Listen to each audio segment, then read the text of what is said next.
Yes, Maraso TV tukwaniriza ko na Joli wasota sebo wasota nyabo olwairo wa kutano enaku z'omwezi 20 omwezi ogwokutano omwaka 2020 program Omunnyo Ku Makya natenga bulijjo okuva ku Mande paka olwokutano sawa 12 paka sawa 4 ez'okumakya twatunuulira ensonga ezenjawulo ensonga enkulu ezigenda maaso mu nsi yaffe ya Uganda ate n'ebweru w'eggwanga kugenda okulabira ddala biki ebitambula okwetooloola wonna wonna mu ggwanga lya Uganda. Ndowooza ebbugumu lyakendedde mu parliament y'eggwanga eyo enteekateeka ez'okulayiza ababaka ba parliament eyo omulundi ogw'e11 zaafundikiddwa mu butongole olunaku olwajjo kati balindirwa Mande okubanga balonda sipiika n'omumyuka wa sipiika. Olutalo lukyaliwo kwani agenda okubanga akwata entebe eyo bannaffe ba NRM balina okulondako ate bo abantu baabwe babiri abo ate abajja okusanga already bali ab'oludda oluvuganya gavumenti okuli munnaffe omubaka wa Kira municipality Ibrahim Semujunganda ate ne munaffe Richard Sebamala ne munaffe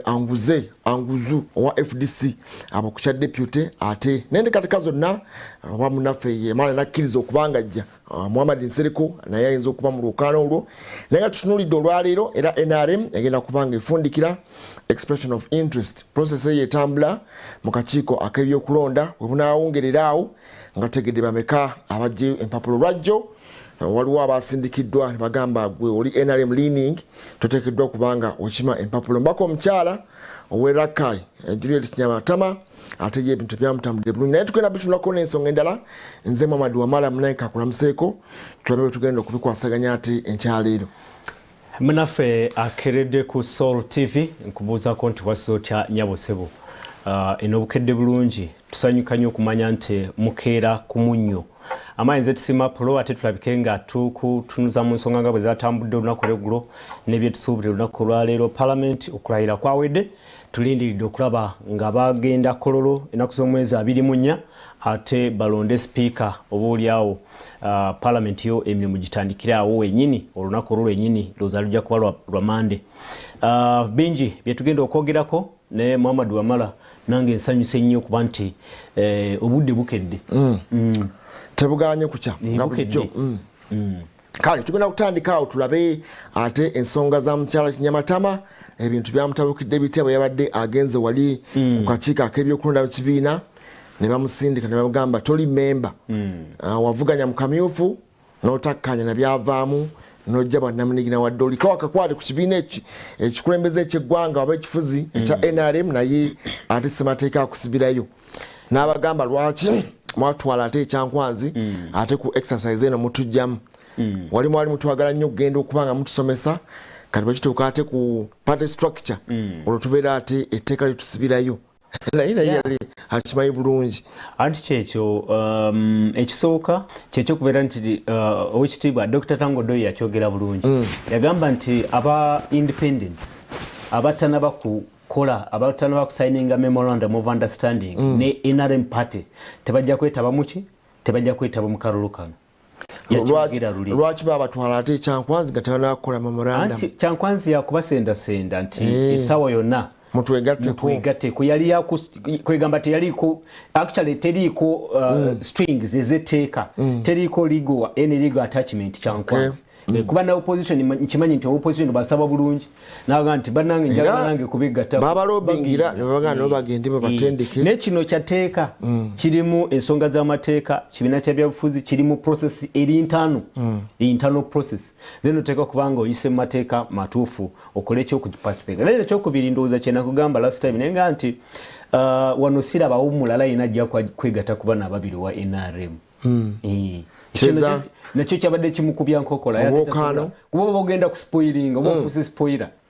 Jacob Olanya abadde omumyuka w'omukubiza wa parliament tumusubira olwaleero yagambye essaawa zinaagenda okuwera 4 ateekwa buteekwa naye nga amaze okutuuka wali ku 13 okuteekamu okusaba okuvuganya yalina kyayogedde we yabadde amaze okuba ebirayiro olunaku olwajjo n'agamba nti anything else is a bonus kineegattako akkiriza okubeera backbencher singa tebiyitambule nga bw'abisuubira singa olwokano lunamusuula n'atayitamu ekigambo okwogera ekigambo n'okutuukiriza byanjawulo anti obeera accountable ku kyoyogedde era ensi esigala ekutunuulira bw'otagimirira ku kigambo kankubuulire bwana Wamala ne bwe kibeera ki nze nganze siraba mbeera yonna eya owekitiibwa Rabea Kadaga ng'ali mu ntebe Oulanya ng'ali ku backbench. Abantu ba Omora n'abagamba atya abamuwa obuwagizi. No, option zikyaliwo nyingi. Asobola okuweereza nga minisita kimuganda. Naddayo. No, kimuganda okuweereza nga minisita. Government, anything else is a bonus. Naye nga ekikulu kyasookerwako kwe kulaga nti akola representation ey'abantu ba Omora. Era naga singa tebiyitereere ajja kugenda nga backbencher. Agende yenna kuba kati wali tumanyi nti either oba anaabeera mwami Ssemujjunganda oba anaabeera mukyala Kadaga bw'abanga ayiseewo wali eri kyonna kina buli munnayuganda kyateekwa okumanya era kyamanyi n'okumanya kyamanyi bana babiri tewali agenda kutuula mu palamenti ng'omulala yali mu ntebe tekisoboka bajja kutuula tekiriyo bajja kukkaanya tekiriyo tutunulira kati seeke nayo eri mu crossroad wetwogera akadde kano bwetunulira seeke nti lunaku olw'enkya olw'omukaaga bwekinaba kifundikiddwa olwaleero bonna bonna abeegwanyiza tumanyi nti kati wetwogera nagambye mukyala Nabbanja yabadde serious era olunaku olwajjo yabagambye ekintu mukimpe ekintu mukindekere nkikwate naye tusooka tulengera emboozi eyo bwe tudda atwongere okubaako be tukubaganya ebirowoozo. Abaka ba Parliament 13 bafundikiddwa okulayizibwa olunaku olwaleero era nga bano bawezezza ebitundu 10 ku 10 bano balinze otulo olugendo okugula olunaku lwa Mande nga bateekateeka okulonda akubiza Parliament. Mu balayidde olunaku olwaleero mwe mbadde amyuka akubiza Parliament Jacob Oulanya eyali minisita w'ensonga z'omunda Jeje Odongo, Jeno Katumba Wamala n'abalala mu kkubo eryo. I, Jacob Logori Oulanya, swear in the name of the Almighty God that I'll be faithful. I, General Edward Katumba Wamala, swear in the name of the Almighty God. I, Tumwebaze Frank Kajiji, swear in the name of the Almighty God that I will be faithful and pay true allegiance. I, Twesje John Intamuhira, swear in the name of the Almighty God. Omukolo guno gubaddeko ebikulu bingi naye ng'ebitayinza kubuusiba maaso yembako okuva eka wempe yakalondebwa Muhammad Segirinya ono atuuse ku Parliament zibadde 7.5 era ng'aleeteddwa ng'awaniriddwa nga n'otintimatintima.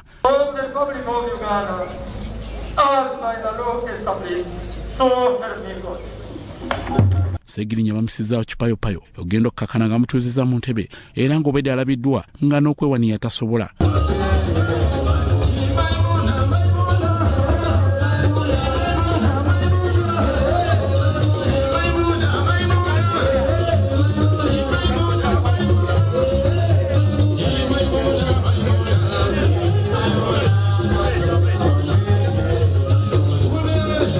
Kyokka ekyewunyisiza abalabi bw'atuuse ku muzindaalo abaluse n'akira buli mubaka alina obwedde alayira.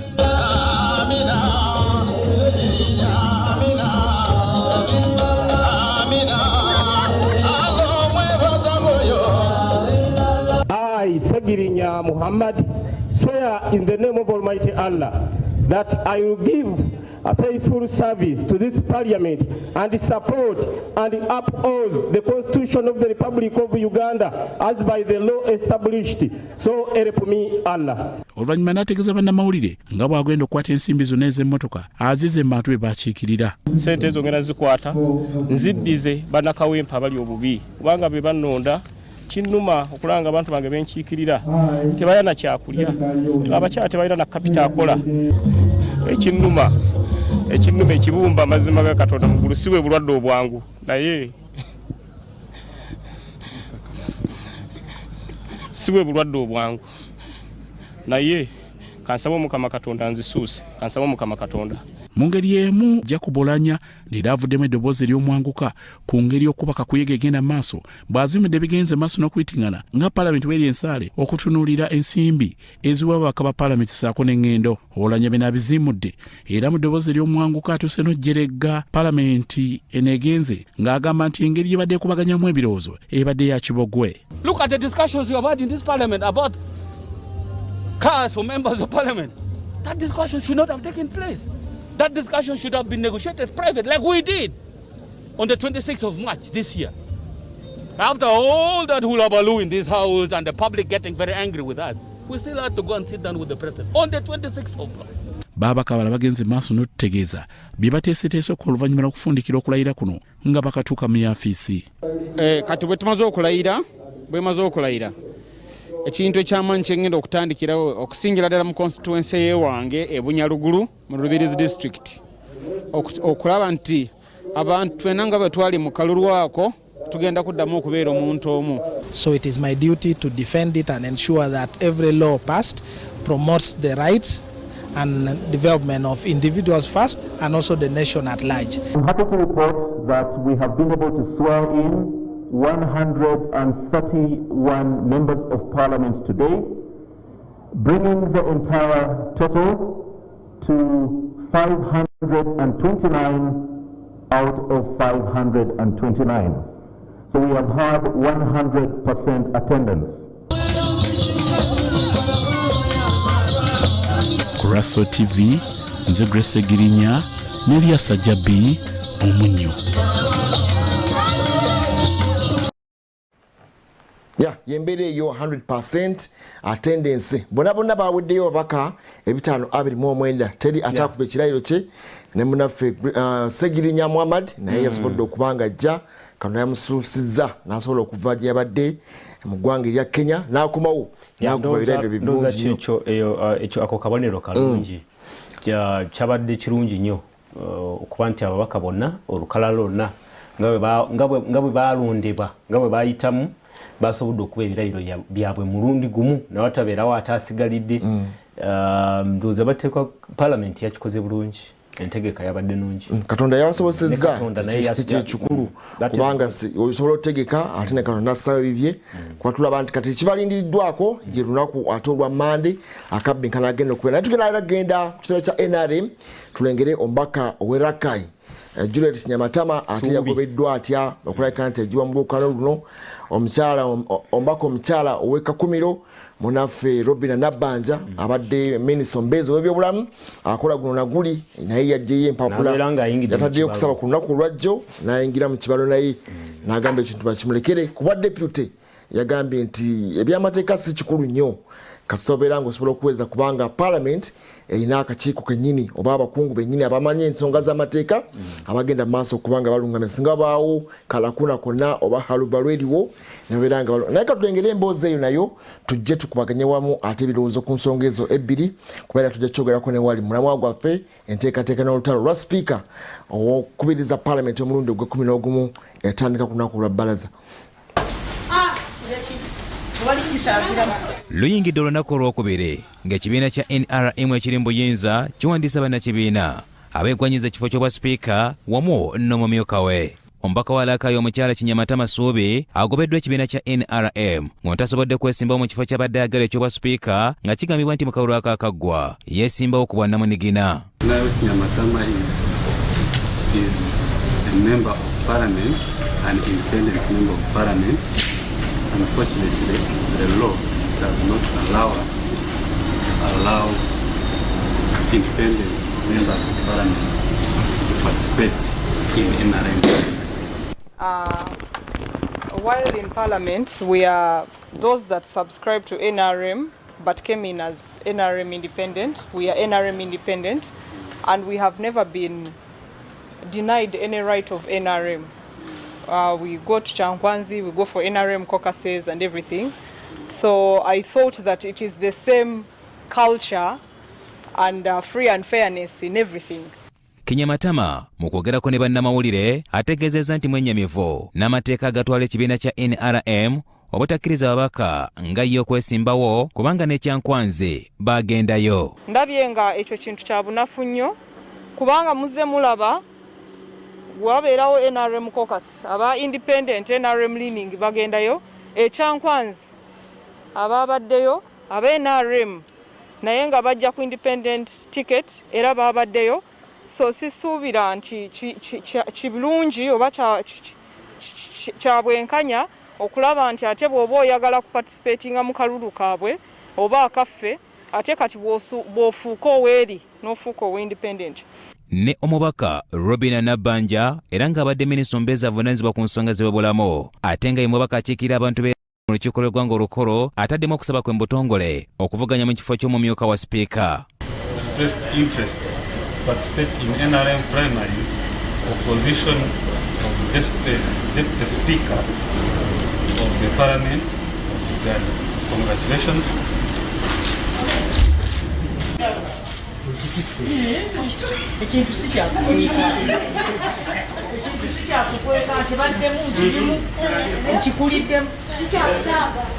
Mubaliwo bonna ku ludda lwa Deputy Speaker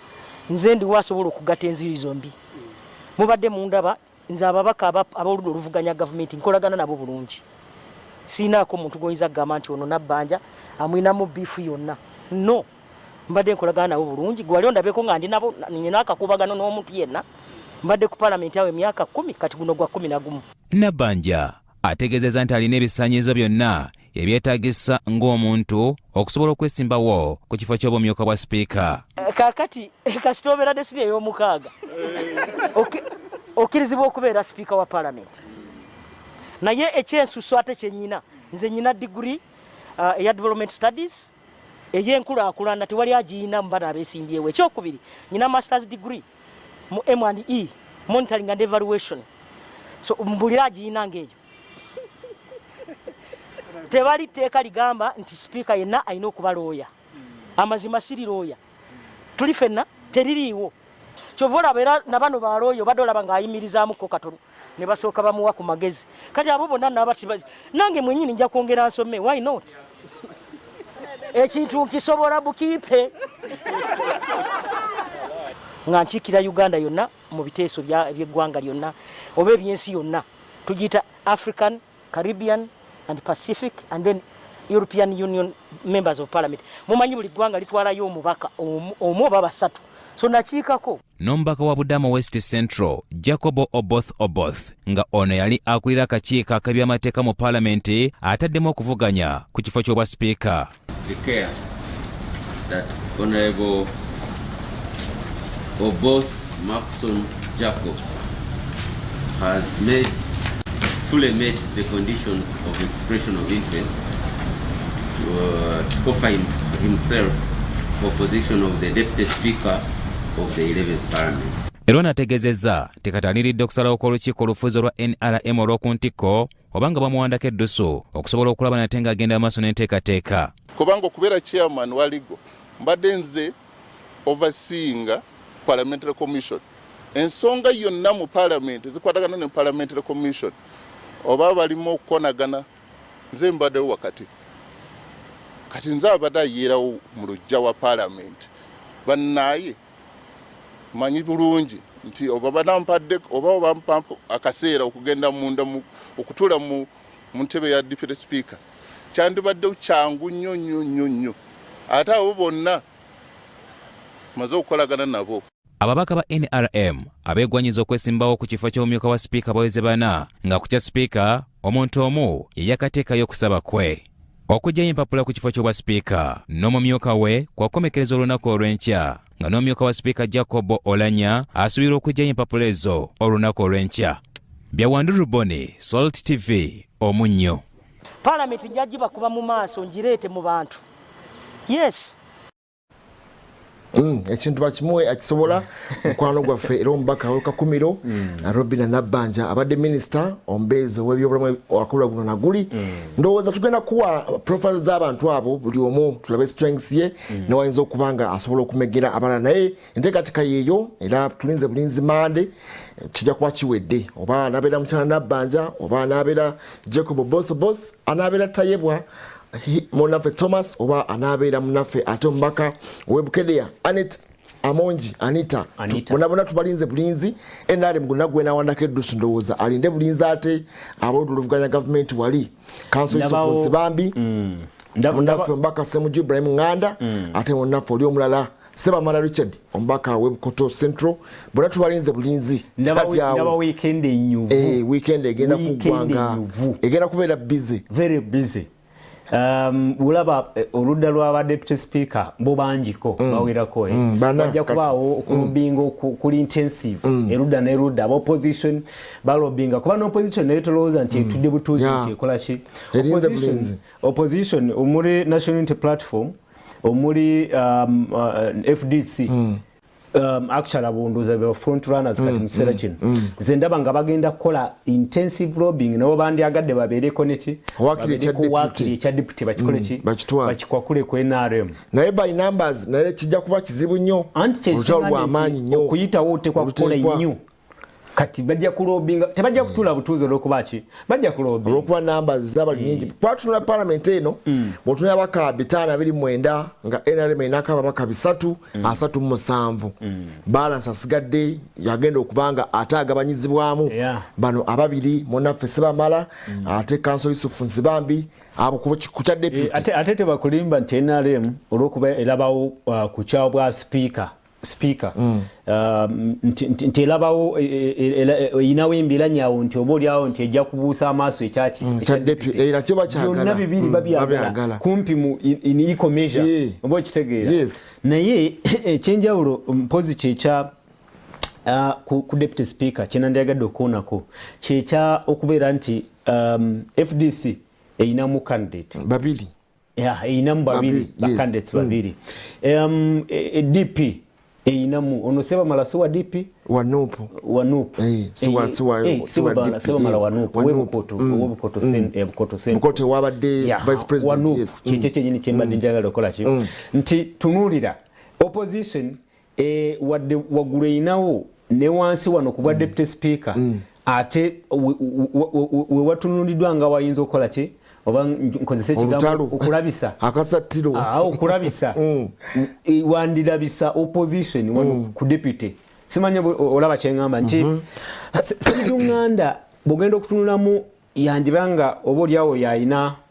enkizo oba yandibanga ali kukya speaker nekyeŋŋamba nti waggulu awo yayina ki yayina enkizo kucha speaker naye atejjukira nti ne Sebamala naye akoze eki azze kucha deputy naye wali kucha deputy wano kati NUP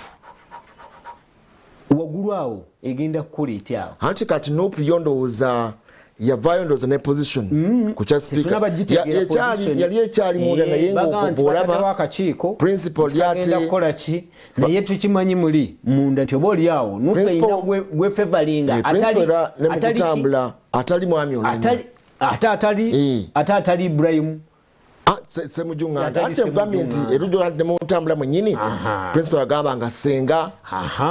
agenda kukwata ekintu bwana abanga ayiseewo wali yali ewakumuwa ekifo leader opposition ate owalayinga ne candidate wa ruling party kakati awo nawo waliwo okusomebwa namba za NUP nazo bw'ozibalamu abaka 57 bwebagatta kati tugambe kali position yaabwe bagiwadde NRM leaning wa NRM agenda okukwata flaga yaabwe oba n'abeera mwami olanya obaani olaba nti waliwo era ekigenda okubaawo okutaggulula ekintu ekyo bw'ogatta 37 n'ogattako 57 baba bagenze kumpi 380 mu something 380 mu bana olaba nti wakili numbers ku 5 wajja kubeerawo akasatiro k'amaanyi naye akalulu ka kyama kyekikulu akalulu ka kyama bikyasobola okukyuka nti wadde principal agambye akalulu ka kyama naye kyotateekwa abendowoozeza bwana Wamala nti FDC Forum for Democratic Change FDC tabadde ku good terms with the National Unity Platform okuviira ddala eri oba kitegeera eri kati labayo batuuse mu kalulu ka speaker FDC erese ki candidate opposition opposition golaba nti opposition kuba bano abalala bonna baki ono opposition gwerese kati ate n'ogenda bwekibeerawo bwekituukirira nga principal bwe yali ayogedde mu ntandikwa obanga bwe yali alaze mu ntandikwa ne bawagira ali wa NRM olaba nti opposition yandibanga ejja kwongera okufunamu enjatika okustretchinga awo enkwatagana erabikanga ajja kubeera naye wewali akanyambere gaawo ku kya deputy owekitiibwa Robina Nabbanja ogenda okulaba nga alina credentials zonna oba zandyetaagisiza muki ng'amateeka bwe gali naye ate kaliko yeekubyemu obutabeera na background tekimugana tekiri muteeka nekyeŋŋamba nti waliwo ebintu ebimu oba oliawo byoconsideringa nti office eyo ya mateeka y'omulingo olina okuba ng'omanyi okutaputa amateeka. Actually n'owekitiibwa Jacob Oulanya strength ye gyagamba gyayogerako mu interviews agamba nti nze mu kutematema amateeka mu kusalaasala n'okubaaga nako tekabeera kalina okubeera akadirisa akasibirayo bannaabwe kati nono yenyini Jacob Maxson Oboth naye akugambye nti mbadde era nga bulijjo nze akyeyalinga ligo komiti era mbadde nga amateeka nga kola ki so bw'obanga ogenda okutuula mu ntebe y'obwa speaker ng'ogenda kuhandlinga issues mu parliament kuba ezisinga zonna z'amateeka oba oliawo kikuwa enkizo ng'oli ki ng'olina background mu law so owekitiibwa Nabbanja yandibanga yokka undoing gyagenda okufuna yandibanga ye challenge gyagenda okufuna nti bajja mutunulamu mu ngeri eyo nti naye ensonga z'amateeka n'azikwasaganya atya tatutawaanye okitegeera naye era tunone bana abalala bennyini abalala bavuganya nabo kubanga ndowooza tusuubira omukyala abalala bajja kujja Margaret Lwakoojo kati tomujjamu bw'otuna munaffe Anita Amongi naye nedda ye accountant kati naye kitegeeza naye ajja kusanga bw'otuna tayiwa munaffe naye abadde wa accountant wa bitabo public administration tugenda tutunulira buli omu amaanyi gayinza okuba nga atwala omukyala Lwakoojo gwe nagamba mbaka omukyala w'eggomba ye munamateeka ate otuna ne structure wegiyitamu yagenda kubba n'abeera mu high court n'atambuza naye tannaba kujjayo ye tetuyinza kubanga tumwogerako akadde kano mpozi nga maliriza enteekateeka ne expression of interest zonna okuba nga azituukiriza naye katunyoka tuwummulemu awo wennyini bwe tudda tugendagendako ebweru w'eggwanga tulabe ate bwe bwandise biki bwe tukomawo mangu nnyo tova mu Soul TV.